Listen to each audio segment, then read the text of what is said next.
The most important thing that a practitioner of the discipline should keep in mind, I think, for me, is why they do it and what it gives to them. And that's it. I think it's a personal discipline. It's not practiced for any reason, any external reason such as showing off or achieving prizes or making money.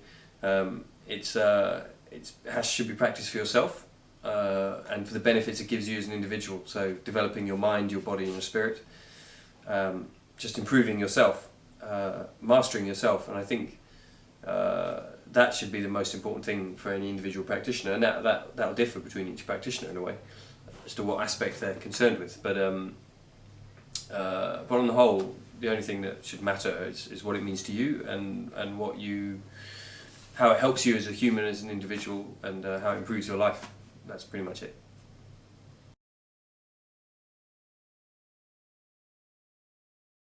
Do we think it's worth fighting to keep the image of parkour separate from free running? I would say no, because I think, and this is an interesting question that's probably going to be asked lots of times to lots of different people, but the fact is that parkour and free running are the same thing. I mean, the discipline's first name was art de déplacement, the art of displacement. That was the first term used for it by the guys that first started training.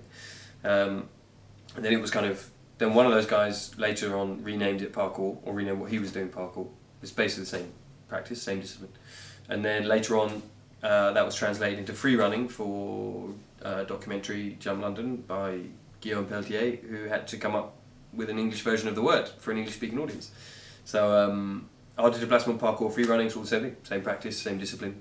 And I think it's important not to create a separation, because there are individuals, I guess, and groups who would like to separate them, but they're aiming to do that for not for reasons of protecting or safeguarding the discipline. They're doing that for reasons of commercial gain or whatever, or self publicity, and it's just not true. So the spirit of the art of displacement, the original name, is the important thing. That's what sets the practice apart from any other discipline in life, I think, or that I've encountered.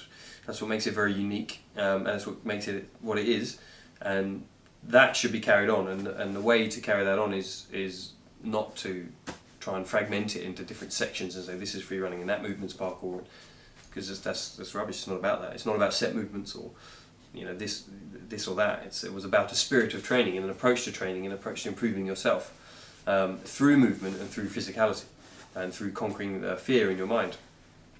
And that is the core. So it's not a question of if you do this particular move, it's suddenly free running. This is just inaccurate, and that inaccuracy has been spread by the media, unfortunately, who picked up on who tried to make more of the diversity than actually was. So it's a misinterpretation, and so I would say no. We don't want to keep them separate. In fact, like people understand that they're all different names for the same art, which is an individual art.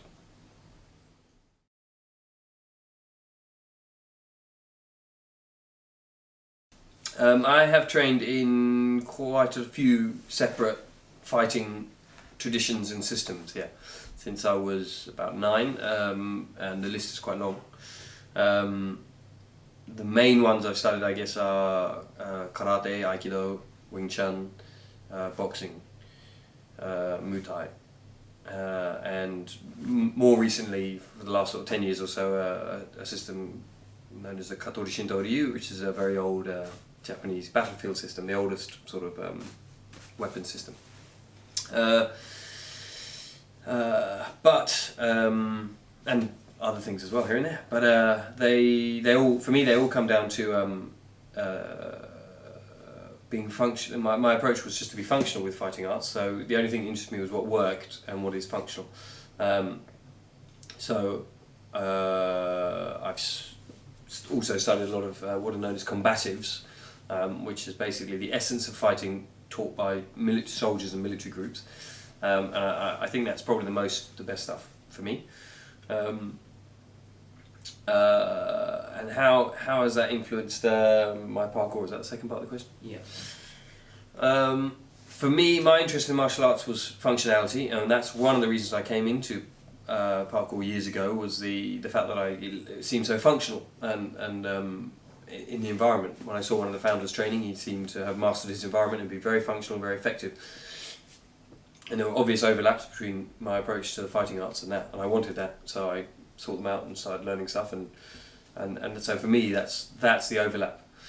But that's pretty much where it ends. I mean, there are some similarities in the mentality, but parkour is not a martial art.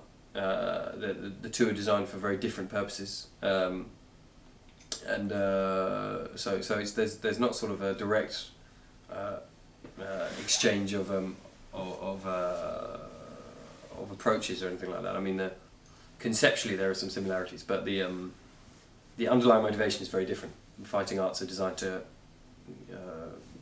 protect yourself and to kill, and or by doing one to do the other, and parkour is not designed for that. So they're I think fundamentally different. But that's my opinion after 23 years of training in martial arts, not parkour.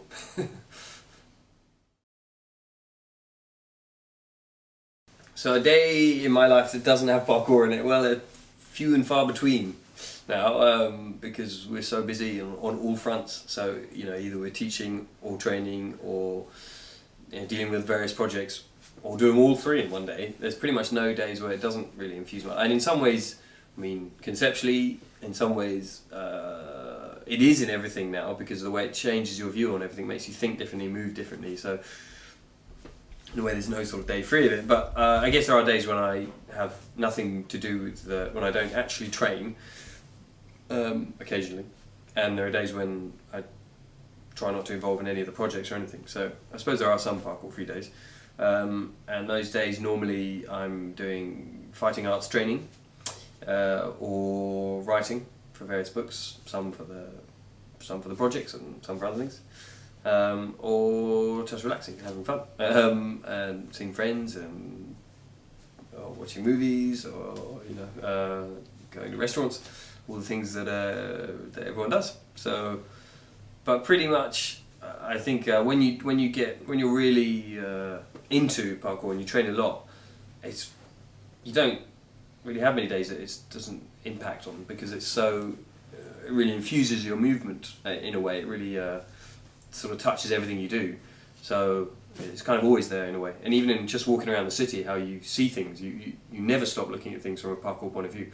So it's always there in your mind, I think. But it is good to have days where you don't train. Yeah, it's good to have breaks from it, even periods, maybe a week or something where you just relax and don't train, and let your body assimilate the knowledge you've picked up.